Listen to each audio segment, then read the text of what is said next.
در اللہ تبارک و تعالیٰ کا یہ ہے جس پر کوئی تالا جڑا ہوا نہیں ہوتا، کوئی قفل اس پر چڑھا ہوا نہیں ہوتا، اور وہ اللہ تبارک و تعالیٰ کا دروازہ ہے، توبہ کا دروازہ۔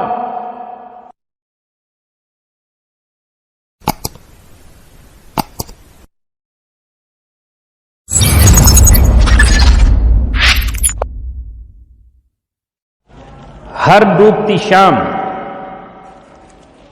ہر نمودار ہوتی صبح ہمیں قیامت کے قریب کر رہی ہے۔ ہر دن ہمیں ایک نئے فتنے سے نزدیک تر کر رہا ہے۔ کل اگر ہم ایک فتنے کا مقابلہ کر رہے تھے تو آج 2 کا مقابلہ ہے، اور آنے والے کل ہو سکتا ہے کئی فتنوں سے ہمیں مقابلہ کرنا پڑے۔ جو فسادات آج ہیں وہ آج سے 20 برس پہلے نہیں تھے، جو احوال آج ہیں وہ آج سے 20 اور 25 برس پہلے نہیں تھے۔ 50 سال پہلے یہ حالات اور ماحول نہیں تھا۔ وہ زمانہ تھا جب چھوٹا بھائی بڑے بھائی کے سامنے نظریں جھکائے رہتا تھا، ادب اور تعظیم لوگ بجا لاتے تھے۔ ہمت نہیں تھی کہ چچا اور تاؤ کے سامنے کوئی تیز آواز میں بول جائے۔ آج تو بیٹی ماں کی نظروں میں نظریں ڈال کر، بیٹا باپ کی آنکھوں میں آنکھیں ڈال کر ایسے جواب دیتا ہے کہ کبھی کبھی ماں کا دل پھٹ جاتا ہے، اور کبھی کبھی باپ غصے کا گھونٹ پی کے رہ جاتا ہے۔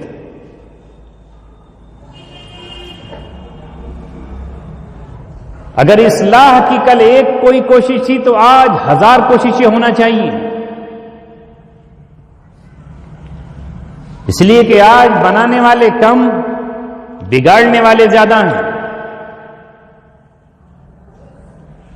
آج خیر کی طرف بلانے والے کم، شر کی طرف بلانے والے زیادہ ہیں۔ آج تعمیر کرنے والے کم، تخریب کرنے والے زیادہ ہیں۔ اس لیے اس وقت اہل علم کی اور اہل فکر کی نیندیں حرام ہو جانی چاہیے، اور انہیں جاگنا اور بیدار ہونا چاہیے۔ کس کے لیے؟ انسانیت کے لیے، اس انسان کے لیے جسے اللہ تبارک و تعالیٰ نے اشرف المخلوقات بنایا۔ وہ آج کیا کر رہا ہے؟ اس کی حرکتوں سے جانور شرما رہے ہیں، اس کے اعمال سے درندے بھی خوف زدہ ہیں، اور آپس میں سوچنے پر مجبور ہیں کیا یہ وہ انسان ہے؟ اور اگر ہم اپنی صفوں کو دیکھیں، اپنے گھروں کو دیکھیں، اپنی محفلوں کو دیکھیں، اپنی مجلسوں کو دیکھیں، اپنے محلوں اور اپنے شہروں کو دیکھیں تو ہمارا کیا حال ہے؟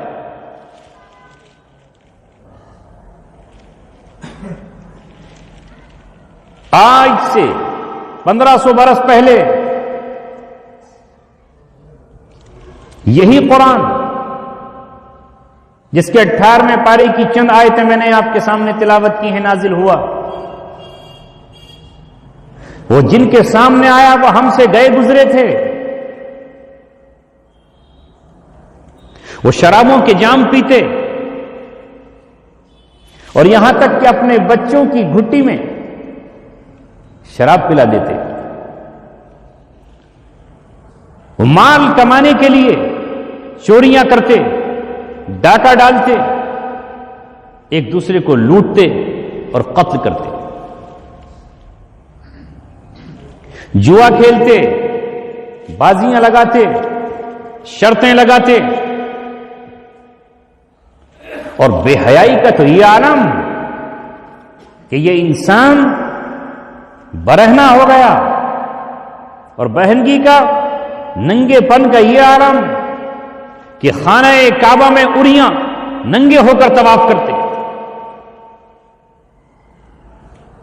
لیکن جیسے ہی ان کے سامنے قرآن آیا، رب کا پیغام آیا، نبی اکرم صلی اللہ علیہ وسلم کی تعلیمات آئیں، اور وہ ذات آ گئی جو یتیموں کا والی، تو انہوں نے فوراً اس کے پیغام کو قبول کیا۔ قرآن نے جو ان کو حکم اور پیغام دیا، بنا کسی سوال کے، بنا کسی چوں چرا کے، بنا یہ کہے کہ یہ کیوں ہے اور کیسا کیوں ہے، سب کچھ چھوڑ دیا۔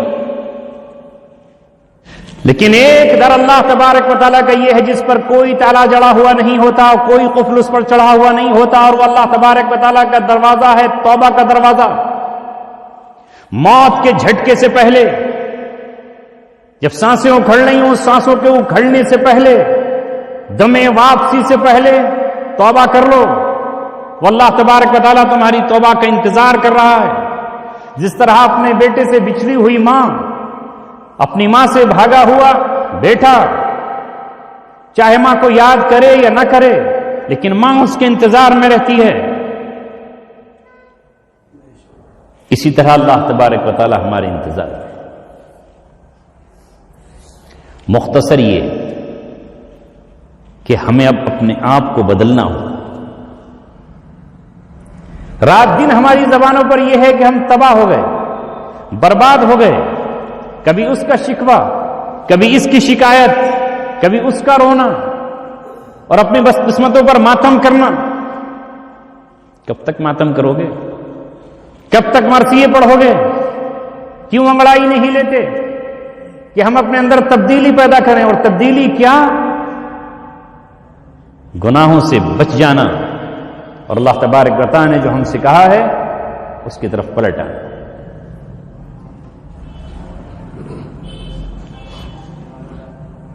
آئیے سورہ مؤمنون، اللہ نے آپ کے نام سے پوری سورت اتاری۔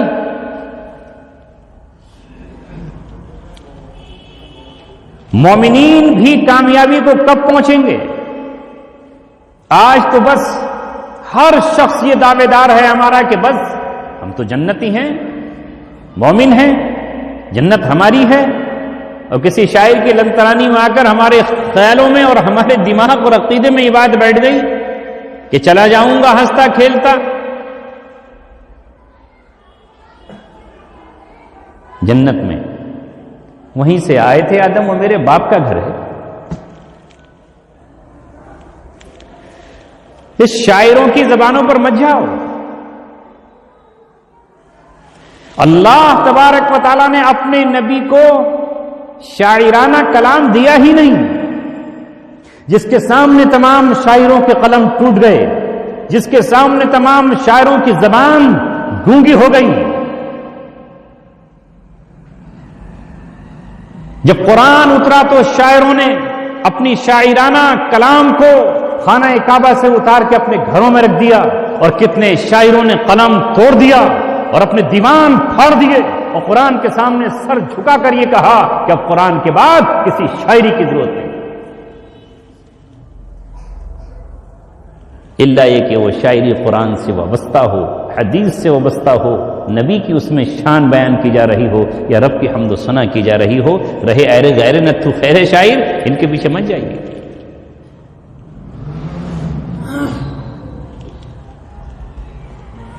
تو اس قرآن میں اس کو پڑھو۔ ہم نے کیا سوچا بس جنت میں چلے جائیں گے؟ کہتے دیا لا الہ الا اللہ محمد الرسول اللہ۔ ام حسبتم ان تدخلوا الجنہ، کیا تم نے خیال کر لیا ہے کہ یوں ہی جنت میں چلے جاؤ گے؟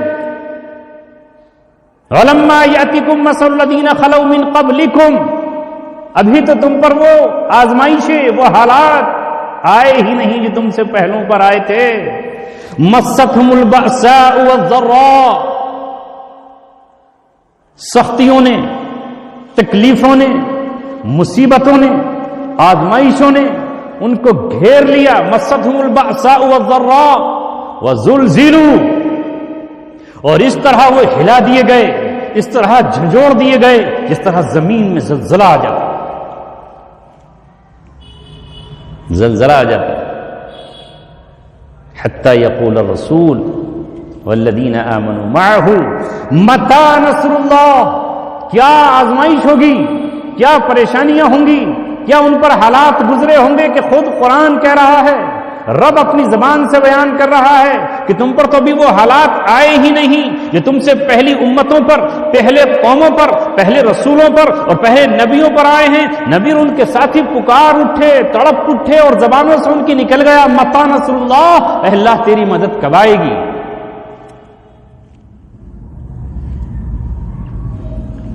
تب اللہ نے کہا الا ان نصر اللہ قریب، خبردار اللہ کی مدد قریب ہے۔ ہم کیا سوچتے ہیں؟ کتنے ہی گناہ کر لو، کتنی ہی فحاشی کر لو، کیسی ہی عیاشیاں کر لو، کوئی سوال ہی نہیں ہوگا ہم سے، ہم تو سیدھے جنت میں چلے جائیں گے چونکہ ہم آخری نبی کی امتی ہیں۔ بس آخری نبی کی امت میں پیدا ہو جانا ہی جنت کا ٹکٹ مل گیا ہمیں۔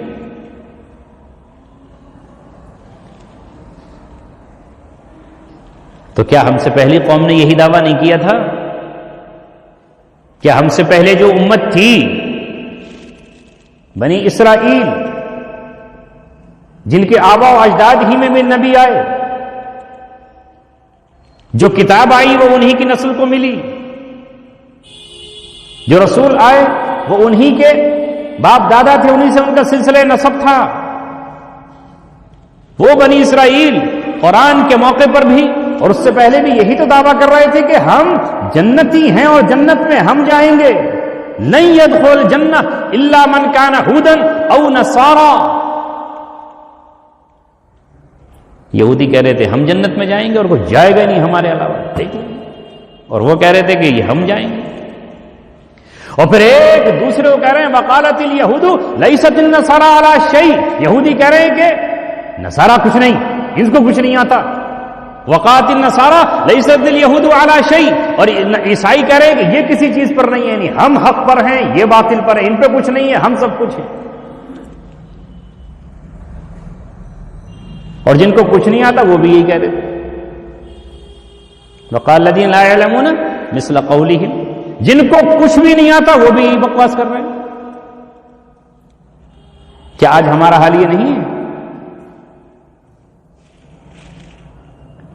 ہم میں کا ہر فرقہ، ہر گروہ، ہر جماعت یہ کہہ رہی ہے کہ میں ہی بس حق پر ہوں اور تم جنت کے حقدار نہیں ہو، ہم جائیں گے جنت میں۔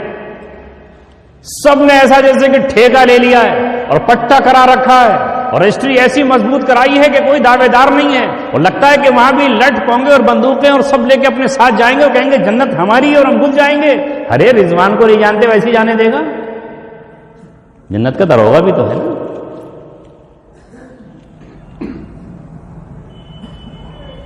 بالکل یہی آج چل رہا ہے، ساری توانائی اسی پر خرچ ہو رہی ہے۔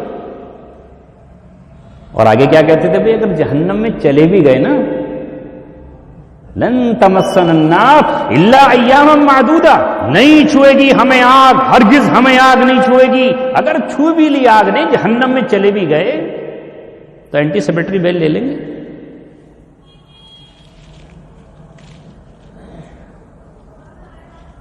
الا ایام معدودہ، بس گنے چنے دن کے لیے جائیں گے۔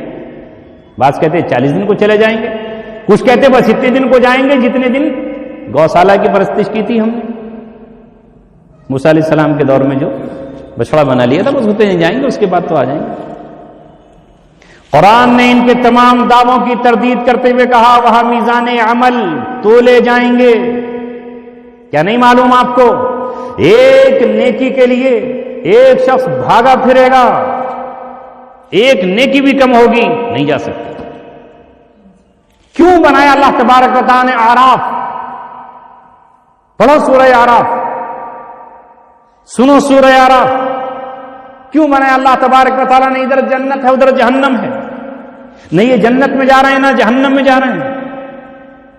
جنت کو دیکھ رہے ہیں تو کہیں گے کہ ہائے کاش ایک نیکی اور ہوتی تو ہم بھی چلے جاتے جنت میں، اور ادھر کو جب دیکھیں گے تو خوف کی وجہ سے کانپ اٹھیں گے کہ اگر اللہ تبارک و تعالیٰ نے کہا کہ نہ تمہاری تو دونوں چیزیں برابر ہیں لہذا ادھر بھیج دے، تو پکار رہے ہیں اللہ کو ادھر مت بھیج دے۔ آراف بیچ والوں کے لیے ہے نا۔ اب یہاں تو سمجھ رہے ہیں کہ کچھ کبھی تولی ہیں اپنی نیکیاں، صبح سے شام تک حساب لگایا ہے کہ آج صبح جب میں اٹھا تھا تو شام سونے تک میں نے کتنی نیکیاں کی ہیں اور گناہ کتنے کی ہیں؟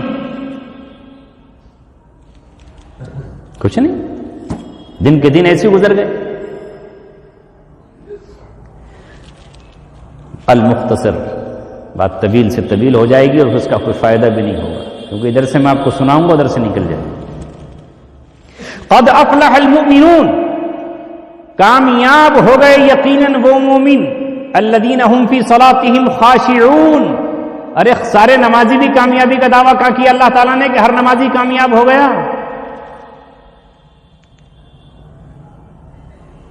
جو اپنی نمازوں میں خشوع کرنے والے ہیں،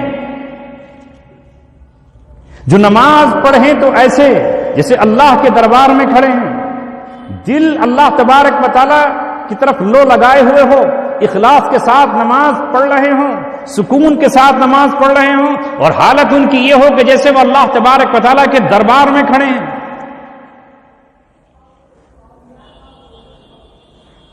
تو نمازیوں کا حال کیا ہے خود آپ جانتے ہیں۔ اگلی بات اللہ نے کہی، مجھے اس پر بات کرنی تھی لیکن تمہید بھی ماننی پڑتی۔ والذین هم عن اللغو معرضون، فوراً نماز کے بعد اللہ تبارک و تعالیٰ نے اگلی بات یہ کہی کہ وہ لوگ کامیاب ہوئے یا انہوں نے کامیابی حاصل کی جو لغو سے اعراض کرنے والے ہیں۔ لغو کیا ہے؟ لغو ہر وہ چیز ہے جس سے کوئی دنیا کا بھی فائدہ نہ ہو اور آخرت کا بھی کوئی فائدہ نہ ہو، جو کوئی بامقصد کام نہ ہو، جو اللہ کی رضا کے لیے بھی نہ ہو اور دنیاوی اعتبار سے بھی اس کا کوئی فائدہ نہ ہو، یہ لغو کہلاتا ہے۔ اس لغو کام سے اعراض کرتے ہیں، اس سے منہ موڑ لیتے ہیں، گرچہ یہ کام اپنے آپ میں جائز ہو۔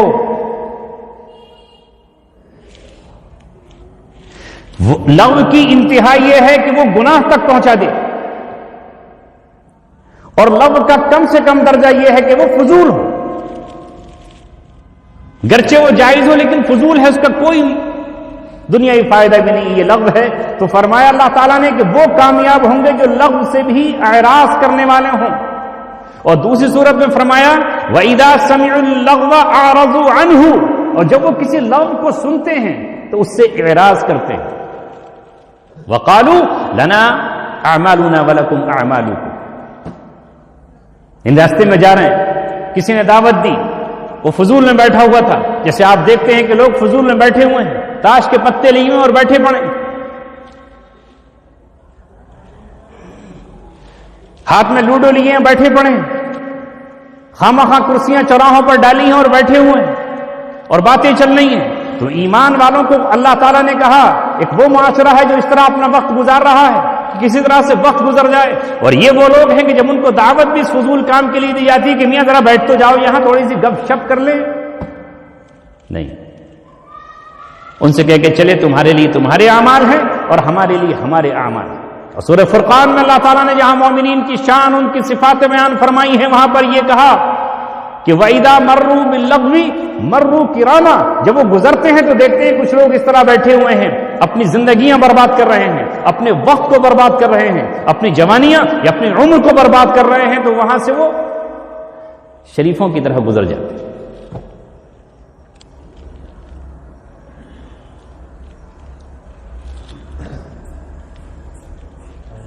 سورہ مدثر کے دوسرے رکوع میں اللہ تبارک و تعالی نے ایک مکالمہ بیان کیا کہ جب جنتی جنت میں پہنچ جائیں گے اور جہنمی جہنم میں پہنچ جائیں گے تو جنت والے پوچھیں گے وہ یہاں کیسے پہنچ گئے؟ جیسے آدمی کو جیل میں پہنچ جائے تو پوچھتے ہیں آپ کیسے آ گئے؟ تو آدمی پھر وجہ بیان کرتا ہے، جناب اس وجہ سے آ گیا، اس وجہ سے آ گیا، یہاں کیسے آ گئے؟ ہر شخص پہلے فون ملے گا پوچھے گا ایک دوسرے سے۔ تو وہاں بھی جہنم میں جانے والوں سے یہ پوچھیں گے کہ بھائی آپ کیسے پہنچ گئے وہاں؟ ما سلککم فی سقر، تم کو کس نے جہنم میں پہنچا دیا؟ تمہارا جرم کیا تھا؟ خطا کیا تھی؟ کن اعمال کی بنیاد پر گئے ہو؟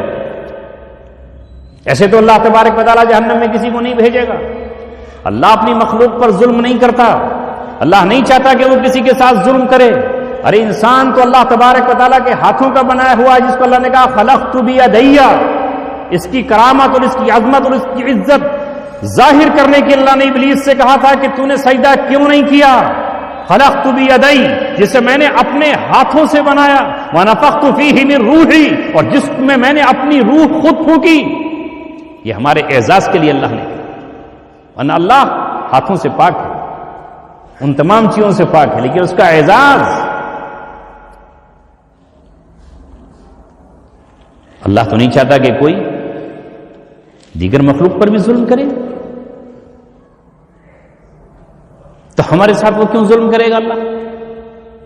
اس لیے آپ کو معلوم ہے، حدیث کے ذریعے آپ کا ایمان اور آپ کا عقیدہ ہے کہ قیامت کے میدان میں جانوروں سے حساب کتاب کر کے اللہ تبارک و تعالیٰ ان کو مٹی بنا دے گا۔ ایسا نہیں کہ وہ ان کو جہنم میں پھینک دے۔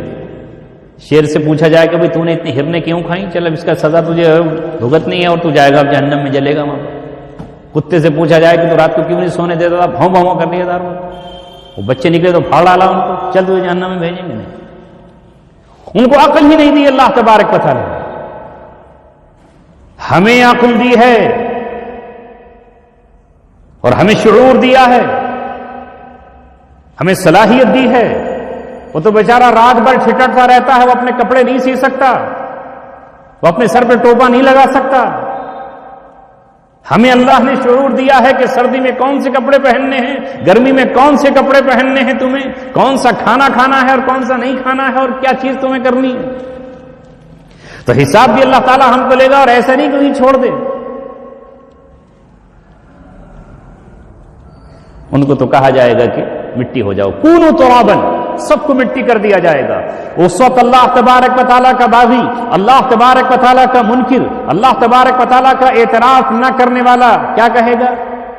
یقول یا لیتنی کنت ترابا، ہائے کاش آج میں مٹی کر دیا گیا۔ جہنم کے بھڑکتے ہوئے شعلے دیکھ کر، اور ہمیشہ ہمیش کی جہنم دیکھ کر، ابد الآباد کی جہنم دیکھ کر، موت کو اپنے سامنے ذبح ہوتے ہوئے دیکھ کر کے وہاں تو موت بھی نہیں آئے گی، لا يموت فیہا ولا یحیا، نہ وہاں موت آئے گی نہ وہاں زندگی ہی ہوگی۔ اس وقت کرے کاش مٹی ہو جاتا، مگر اللہ تبارک و تعالیٰ جو فیصلہ کر چکا ہے کہ تمہیں دنیا میں مہلت دی تھی، تم نے چھوڑ دی۔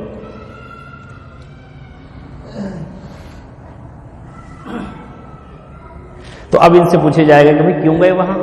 پہلا اعتراف یہ ہوگا کہ لم نکو من المصلین، چونکہ ایمان کے بعد سب سے اعلیٰ عبادت جو کسی حال میں معاف نہیں ہوتی سوائے اس کے کہ آپ مجنون ہو جائیں، دیوانہ ہو گیا چلیے معاف، بے ہوشی کے عالم میں پڑا ہے چلیے معاف ہے، یا عورتوں پر وہ ایام جن میں وہ ناپاک رہتی ہیں ان کی نمازیں معاف ہیں، ورنہ نماز معاف نہیں ہے۔ یہاں بھی نماز، وہاں بھی جرم کے کیا اعتراف کریں گے؟ کیا کہیں گے؟ لم نکو من المصلین، ہم نمازیوں میں سے نہیں تھے۔ دوسرا اعتراف ہوگا وَلَمْ نَكُ نُطْعِمُ الْمِسْكِينَ، اور ہم مسکینوں کو کھانا بھی نہیں کھلاتے تھے۔ اللہ نے ہمارے دنیا میں آزمائش کے لیے کچھ لوگوں کو مال عطا فرمایا، نحن قسمنا بینہم معیشتہم، اللہ فرما رہا ہے کہ ہم نے معیشت کو تقسیم کیا ہے، یہ کسی کی اپنی سوچ اور فکر کا کمال نہیں ہے، اس کی عقل کا کمال نہیں ہے، اس کی دانش مندی کا کمال نہیں ہے کہ وہ مالدار ہو گیا ہے، یہ رب نے تقسیم کر دی کہ اس کو اتنا دیں گے، اس کو اتنا دیں گے، ورنہ کتنے اہل عقل بدھوؤں سے، انگوٹھا ٹیک لوگوں سے غریب ہیں، پریشان حال ہیں، اور کتنے انگوٹھا ٹیک کے یہاں بیٹھے ہیں پروفیشنل لوگ بیچارے، تو کرتے رہتے ہیں کہ صاحب اس کو تو انگوٹھا بھی لگانا نہیں آتا، اور ہم اس کا اکاؤنٹ لکھ رہے ہیں، ہے کہ نہیں؟ یہ عقل پر نہیں ہے، اللہ کے دین پر ہے۔ تو کچھ کو اس نے مسکین بنایا، اور تمہیں اگر مال دیا تو اللہ تعالیٰ کہتا ہے کہ اب تم مسکینوں کو کچھ نہیں کر سکتے، تو ذرا کبھی مسکین کو کھانا تو کھلا دو۔ اسی طرح قرآن میں ایک اور مقام پر کہا کہ کیسا بدبخت ہے یہ شخص، ولا يحض على طعام المسکین، کھانا کھلانا تو مسکین کو درکنار، اس پہ ابھارتا بھی نہیں۔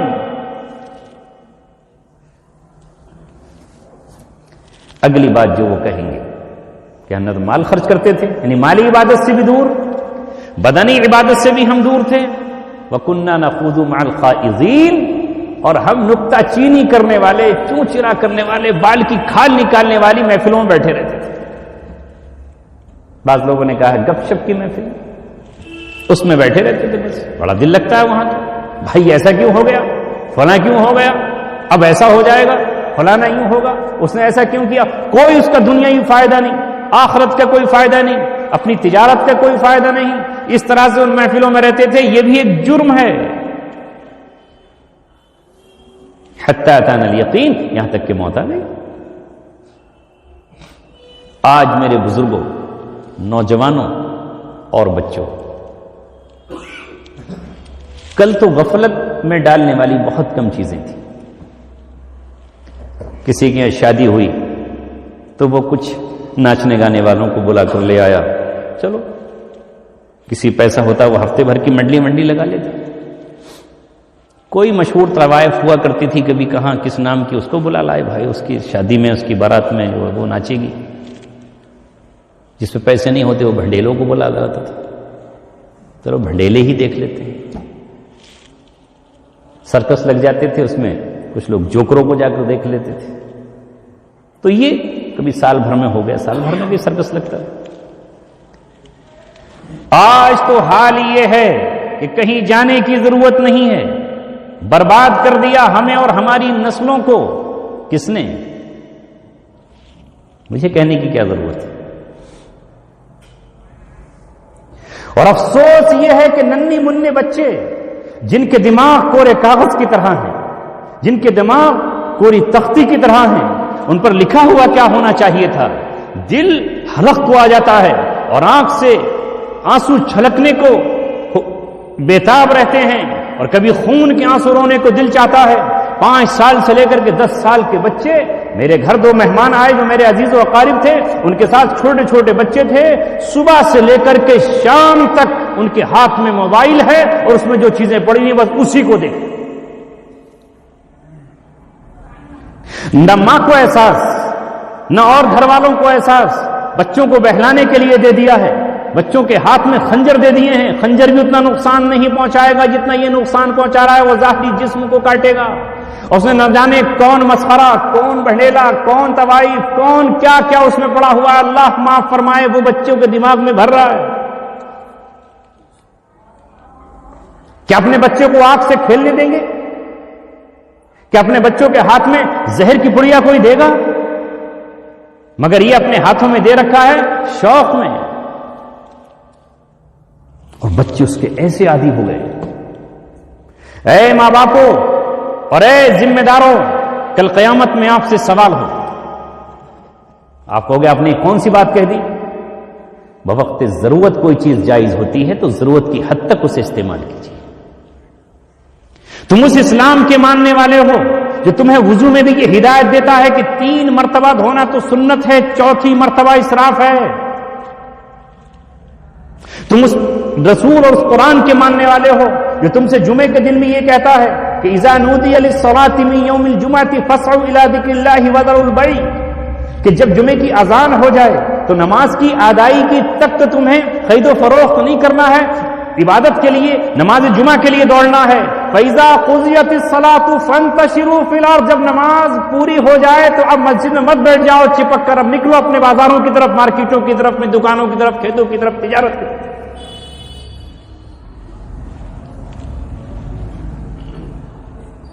تم بھیک مانگنے والے نہ ہو، تمہاری اپنی تجارتیں ہو، تم دینے والے بنو، لینے والا ہاتھ نہ ہو.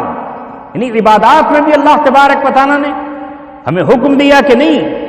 جب صحابہ نے یہ قسمیں کھا لی اور یہ معاہدے کر لی اپنے آپ سے کہ آج کے بعد پوری رات جاگوں گا، اور ایک نے کہا کہ میں پوری رات جاگ کر دن میں روزہ رکھوں گا، اور ہم تو شادی نہیں کریں گے، تو نبی پاک صلی اللہ علیہ وسلم نے کیسی ان کو ڈانٹ پلائی اور کہا انی اخشاکم واتقاکم، اللہ تبارک و تعالیٰ سے میں تم میں سب سے زیادہ ڈرنے والا ہوں، اور مجھے نہیں دیکھتے کہ میں نے نکاح بھی کیا ہے، اور میں روزہ بھی رکھتا ہوں، اور افطار بھی کرتا ہوں، میں جاگتا بھی ہوں اور سوتا بھی ہوں. اور اسی میں فرمایا گیا آپ نے فمن رغب عن سنتی فلیس منی، جس نے میری سنت سے اعراض کیا وہ مجھ سے نہیں. صحابہ تو عبادت کو شوق سمجھ رہے، اللہ کے رسول تو بخشے بخشائے ہیں، وہ کیوں عبادت کریں؟ کیا فرمایا نہیں، تم نے عبادت صرف اسی کو سمجھ لیا کہ رات بھر نوافل پڑھتے رہیں، تم نے عبادت اسی کو سمجھ لیا؟ اللہ نے خود اپنے نبی کو روک دیا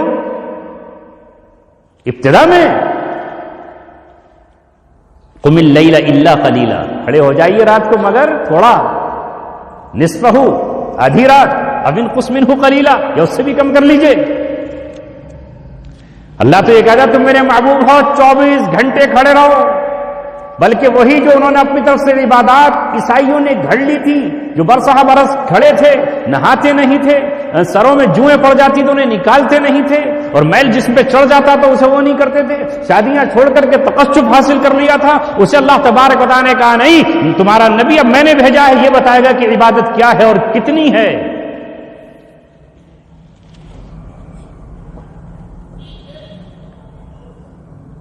نکاح کے کتنے فضائل ہیں میں آج بیان نہیں کر سکتا، کتنی بڑی بات آپ نے کہی۔ اب ظاہر جب نکاح ہو جائے گا تو وہ بیوی تقاضا کرے گی، اولاد پھر ہو جائے گی، تو اتنی عبادت تو نہیں کر پائے گا نا، لیکن یہی عبادت ہے۔ تو آج میرے دوستوں اور عزیزوں، سب سے قیمتی چیز انسان کی دنیا میں اگر کوئی چیز ہے تو وہ وقت ہے، اس سے زیادہ قیمتی کوئی چیز ہے؟ سب سے قیمتی چیز وقت ہے، اور جب یہ گزر جاتا ہے تو پھر واپس نہیں آتا۔ کوئی بوڑھا اپنی جوانی واپس نہیں لا سکتا، کوئی بچہ اپنا بچپنا واپس نہیں لا سکتا، پڑھنے لکھنے کی جو مہلت کے دن ہے میرے بچوں نوجوانوں تمہارے واپس نہیں آ سکتے، میں آج چاہ کر بھی نہیں پڑھ سکتا، آپ چاہ کر بھی وہ نہیں کر سکتے۔ اس وقت کی قدر کرو، جس نے اپنے وقت کی قدر کر لی اس نے دنیا میں بھی کامیابی کے تمغے حاصل کیے اور آخرت میں بھی وہ سرخرو و کامیاب۔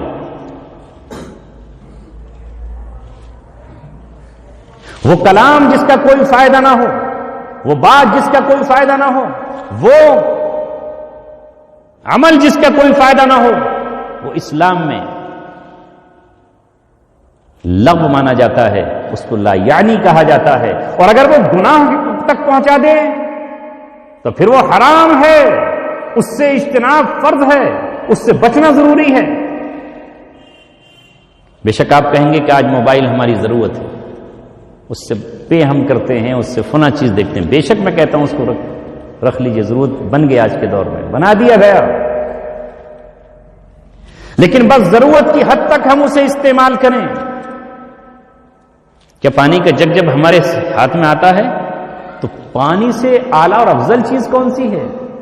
اللہ نے فرمایا کہ ہم نے ہر چیز کو پانی سے پیدا کیا، تو پورا جگ وہ ڈھیل لیں گے؟ آپ پورے پانی پی جاؤ، چائے بنائی ہے ایک پتیلی تو ساری ہی پی لیں، کم کر دی، تھوڑی کم کریے۔ تو آپ جتنی ضرورت ہے اتنی ہی پی رہے ہیں نا، تو اسی طرح اس کا استعمال بھی اتنا ہی جتنا کہ اس کی ضرورت ہے۔ اس نے دماغوں کو کمزور کر دیا، یہ دماغ کی قوت کو چاٹ رہا ہے، اور بالخصوص ان معصوم بچوں کو جن کی کوئی ضرورت نہیں ہے انہیں بچانا چاہیے۔ اے نوجوانوں، وقت ہے۔ امام ابن قیم علیہ الرحمہ نے کتاب الروح لکھی ہے، اس کی ایک بات عرض کر رہا ہوں۔ انہوں نے بعض لوگوں کے خواب بیان کیے جنہوں نے خواب میں مردوں کو دیکھا، روح سے جا کر کے ملاقات ہوئی، تو انہوں نے ان مردے سے پوچھا کہ بتاؤ وہاں اس عالم میں کیا گزر رہی ہے؟ انہوں نے کہا کہ اللہ کا فضل ہمارے ساتھ ہوا، ہمارے اعمال قبول کر لیے گئے اور ہمارے گناہ معاف کر دیے گئے، مگر ہمیں ہر وقت سب سے بڑی حسرت یہ ہوتی ہے تم زندوں کو دیکھ کر کہ تمہیں 2 رکعت نماز پڑھنے کی مہلت ملی ہوئی ہے، تمہیں 1 مرتبہ سبحان اللہ کہنے کی مہلت ملی ہوئی ہے، اور ہم اس مہلت سے محروم ہیں۔ مردہ تو نہیں پڑھ سکتا، پڑھے گا بھی تو وہ وہاں کا عمل ختم ہو گیا۔ تو یہاں جو ہمیں مہلت ملی ہے اس مہلت میں ہم اپنی آخرت کما لیں، اپنے بچوں کو کندن اور کیمیا بنا دیں۔ ایک حدیث سنا کے اختتام کرتا ہوں۔ اللہ کے رسول فرماتے ہیں من ولد لہ ولد، جس کے یہاں کوئی اولاد ہو، جس کے یہاں کوئی اولاد ہو، یہ بہت بڑی نعمت ہے اللہ تبارک و تعالیٰ کی طرف سے۔ اولاد کا ہو جانا اور مل جانا آنکھوں کا قرار ہے، یہ دل کا سرور ہے یہ، اولاد بڑھاپے کی لاٹھی ہے. جس طرح بوڑھا لاٹھی کے سہارے چلتا ہے، جس طرح کوئی لنگڑا لاٹھی کے سہارے چلتا ہے، اس طرح بڑھاپے میں یہ اولاد اس کی لاٹھی ہے. اور کسی کی لاٹھی کمزور ہو جائے تو وہ بوڑھا کیسے چلے گا؟ کسی کا پیر چلنے قابل نہ ہو تم اس کی لاٹھیاں چھین لو. آج ابلیس اور شیطان اور اس کی ذریت ہماری بڑھاپے کی لاٹھیوں کو ہم سے چھین لے رہی ہے. وہ ان غلط کاریوں میں پڑھ کر جب جوانی میں ہمارے کام کی نہ رہے، خود وہ بیمار ہو جائے، خود وہ کسی قابل نہ ہو، تو بوڑھے ماں باپ کے لیے وہ کیا کرے؟ تو اللہ کے رسول فرما رہے ہیں کہ جب یہ اولاد کسی کے یہاں پیدا ہو تو سب سے پہلا کام کیا یہ ہے، فَلْيُحْسِنِ اسْمَهُ، اس کا اچھا سا نام رکھے، بہترین نام، تاکہ کل اس کو کچھ نام سے پکارے تو شرمندہ نہ ہو. مگر پچھلا دور تھا جاہلیت کا، ان پڑھی کا، تو کسی کے بچے نہیں جیتے تھے تو لوگ کہہ دیتے کہ بھئی پیدا ہوتی ذرا اسے زمین پہ گھسیٹ دینا، یہ جی جائے گا، تو اس کا نام گھسیٹا ہی ہوتا. بس ذرا پیسے اسن پہ آ جایا کرتے تو گھسیٹا خاں ہوگا. کوئی منگل کو پیدا ہوا تو منگلی، منگل. بدھ کو پیدا ہوا تو بدھا. کان اس کا چھدوا دیا اس لیے کہ بھئی جی جائے گا، حالانکہ پتہ نہیں کہ عمل کیا ہے، وہ چھدا. آج بھی ہے نا آپ کے آس پاس کوئی. تو اللہ کے رسول نے فرمایا کہ تم اوروں کے نقش قدم پر مت چلو کہ کوئی اس کا نام کچھ بھی رکھ دے، تم فَلْيُحْسِنِ اسْمَهُ، اس کا اچھا سا نام رکھو. وَأَدَّبَهُ، اور اسے ادب سکھاؤ. رسول پاک صلی اللہ علیہ وسلم کے ساتھ ایک صحابی کھا رہے ہیں اور وہ کبھی بیچ میں ہاتھ ڈالتے ہیں، کبھی ادھر ہاتھ ڈالتے ہیں، تو آپ نے کہا نہیں بیٹے نہیں، کل یمینک، دائیں ہاتھ سے کھاؤ اور اپنے قریب سے کھاؤ. یہ بچوں کو آپ نے ادب سکھایا. اب ہم یہاں کون ادب سکھائے گا؟ حضرت حسن رضی اللہ تعالیٰ عنہ یا حسین رضی اللہ تعالیٰ عنہ نے گھر میں رکھی تھی کھجور صدقے کی. وہ نبی اکرم صلی اللہ علیہ وسلم کے گھر میں صدقہ بھی آتا تھا اور دوسرا بھی تحفہ آیا کرتا تھا. تو آپ بچہ ہے، بچے کو تو جو ملا اس نے منہ میں ڈال لیا. آپ نے جب اپنے جیسے منہ میں رکھی تو آپ نے فون سے کہا کف کف، اے میرے نواسے، اے میرے دل کے ٹکڑے، اسے تھوک دے. کیا تم نہیں جانتے کہ ہم صدقے کا کھانا نہیں کھاتے؟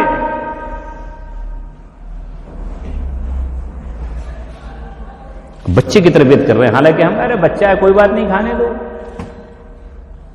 بچہ ہے گالیاں بکنے دو،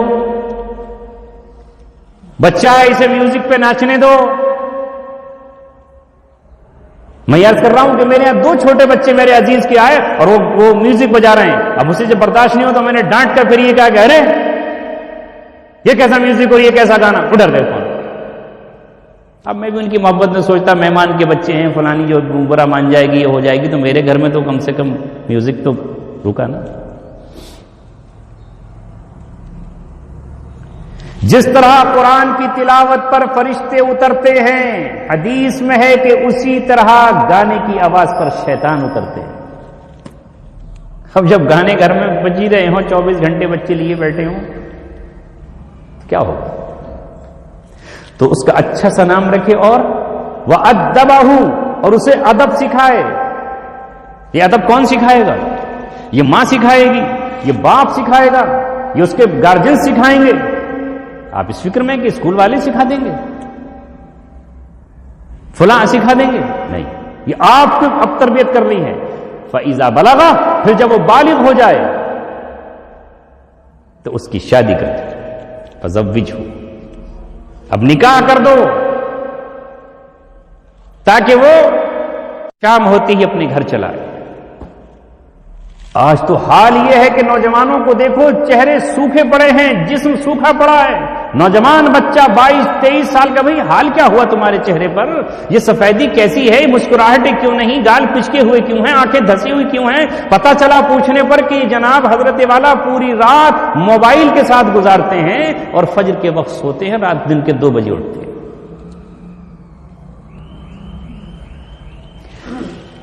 جو نظام قدرت سے لڑے گا، جو فطرت سے لڑے گا، جو اللہ تبارک و تعالیٰ کی بنائی ہوئی فطرت اور طبیعت سے لڑے گا، اس کا انجام یہی ہوگا. اللہ نے رات بنائی ہے آرام کے لیے، دن بنایا ہے معاش کے لیے، مگر ہماری قوم کو ہوا کیا ہے؟ فَإِذَا بَلَغَ، جب بچہ بالغ ہو جائے تو اس کی نکاح کر دیجیے. اگلی بات سنیے، اللہ کے رسول فرماتے ہیں فَإِذَا بَلَغَ وَلَمْ يُزَوِّجْهُ، اگر وہ بالغ ہو گیا اور پھر بھی اس کا نکاح نہیں کیا، وَأَصَابَ إِثْمًا، اور اس نے گناہ کر لیا، کل تو گناہ کے دروازے بند تھے، کل تو زناکار کو ڈر لگتا تھا، وہ معاشرے سے اس کا بائیکاٹ ہوتا تھا، کوئی لڑکی فرار ہو جائے